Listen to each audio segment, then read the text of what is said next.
मित्रों, जैसा आपको पता है कि लगातार 5 तारीख से नामांकन प्रत्याशियों के चल रहे हैं और आज 11 तारीख है, कल एक दिन शेष बचा है।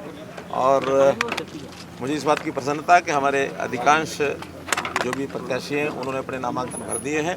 कल भी मैं इस क्षेत्र में आकर के, जो मेरी अपनी लोकसभा क्षेत्र है, तो 3 नामांकन कल भरा के गया था। आज ये तीसरा नामांकन है। सुबह पहले घोरंडा का हुआ था, दूसरा फिर करनाल शहर का और तीसरा ये इसराना का। ऐसे ही कल जो बाकी बचे हुए हैं वो भी सब चारों नामांकन हो जाएंगे, जिसमें 4 नामांकन कल होंगे नीलोखेड़ी, असंध और राजनीति में दावे होते हैं, कोई टारगेट सेट किए इस बार भी? पानीपत ग्रामीण और साथ में स्वालखा। राजनीति में दावे तो होते हैं, कोई टारगेट सेट किए इस बार के लिए? देखिए, टारगेट हमारा ये है कि तीसरी बार भारतीय जनता पार्टी की सरकार बहुमत से बनेगी, पूर्ण बहुमत से बनेगी। और उसका मैं विश्वास आपको इसलिए दिला सकता हूँ कि इस समय कांग्रेस को हार दिखने लग गई है, हार की तरफ आगे बढ़ रही है।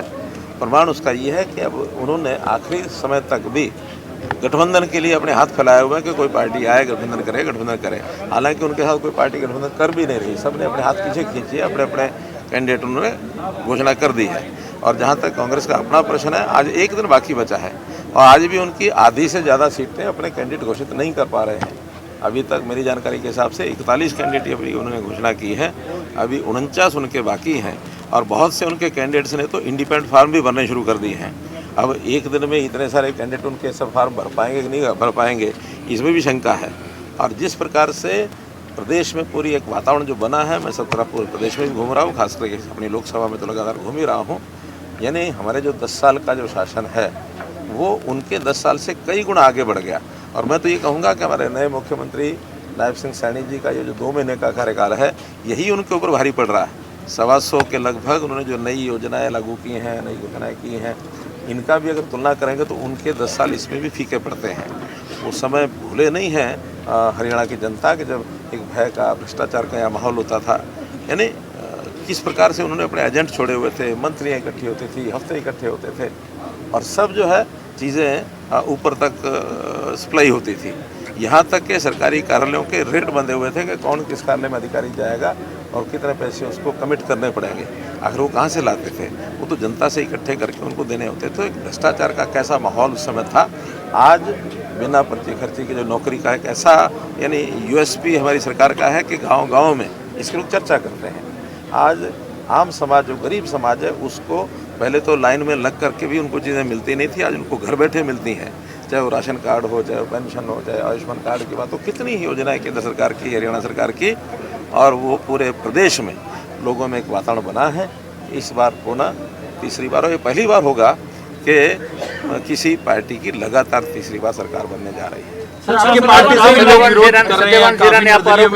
मनोहर लाल खट्टर ने पार्टी का नाश कर दिया, सेंटर ने नाश कर दिया है। नहीं, आरोप लगाना बड़ा आसान है, कोई लगाए, हमको उसकी चिंता नहीं है। लेकिन मैंने जो किया है या हमारे नए मुख्यमंत्री जो कर रहे हैं, जनता देख रही है। हंग असम्बली का दावा करें, बयान कोई कुछ भी करे, मैं दावा कर रहा हूँ कि भारतीय जनता पार्टी की तीसरी बार सरकार आएगी। सर, आपकी पार्टी से भी कई कार्यकर्ता निर्दलीय चुनाव लड़ रहे हैं। लोकेश नागरू बड़े वरिष्ठ हैं, बड़ा स्वाभाविक है कि जब पार्टी का ग्राफ बढ़ता है, आगे कुछ चीज़ें ठीक होती हैं, तो एक नहीं कई दावेदार उम्मीदवार बनने के लिए पार्टी में आते हैं। वही पार्टी में आते हैं यानी जिनको लगता है कि आगे सरकार आनी है।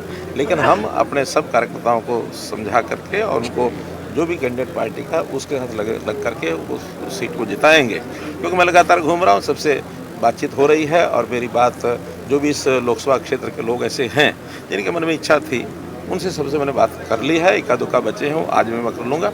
और कोई पार्टी का ऐसा व्यक्ति विरोधी बन करके और कोई इंडिपेंडेंट प्रत्याशी खड़ा होगा, ऐसा मुझे नहीं लगता। सर, रामविलास शर्मा है, वो कुछ कह सकते हैं, और जिस तरीके का डैमेज कंट्रोल है, क्या वो बीजेपी कंट्रोल कर पाएगी? नहीं, निश्चित रूप से हमारे हर कार्यकर्ता का हमारा संपर्क बना हुआ है और सारी चीज़ें हमारे कंट्रोल में। सर, शैलजा ने मुख्यमंत्री होने का दावा पेश किया। 2 दिन पहले तो ये था कोई ना कोई गुल खिलाने वाली है। मैं ये कह रहा हूँ, अहीरवाल से प्रधानमंत्री दक्षिण से हमेशा कैंपेन की शुरुआत करते हैं, इस बार धर्मनगरी कुरुक्षेत्र से। ऐसा कोई निषेध नहीं है कि एक जगह से करते हैं, वो हरियाणा से कहीं से भी कर सकते हैं। और चूँकि उनकी कई रैलियाँ होनी हैं, पहली रैली कुरुक्षेत्र में हो रही है और ये जो जीटी बेल्ट का जो 27 विधानसभा क्षेत्रों का एरिया है, यहाँ के सब लोग वहाँ आएंगे। उसके बाद लगातार बाद में भी रैलियाँ होंगी, वो दक्षिण में भी होगी, वो मध्य में भी होगी, वो पश्चिम में भी होगी। 3 या 4 रैलियाँ उनकी होने वाली हैं। उसके अलावा हमारे गृह मंत्री जी हैं, फिर हमारे राष्ट्रीय अध्यक्ष हैं, अपने डिफेंस डिफेंस मिनिस्टर हैं या आसपास के प्रदेशों के मुख्यमंत्री, वो भी उसमें आने वाले हैं। प्रदेश के हमारे नेता भी लगभग सभी विधानसभाओं में, यानी प्रधानमंत्री जी के कार्यक्रम तो बड़े होंगे, लेकिन उसके बाद बाकी जो हमारे नेता हैं उनका विधानसभा अनुसार बड़े बड़े कार्यक्रम सब। सर एक लास्ट क्वेश्चन है, आप कह रहे हैं सरकार बना रही है, लेकिन कितनी सीटें आ रही हैं सर?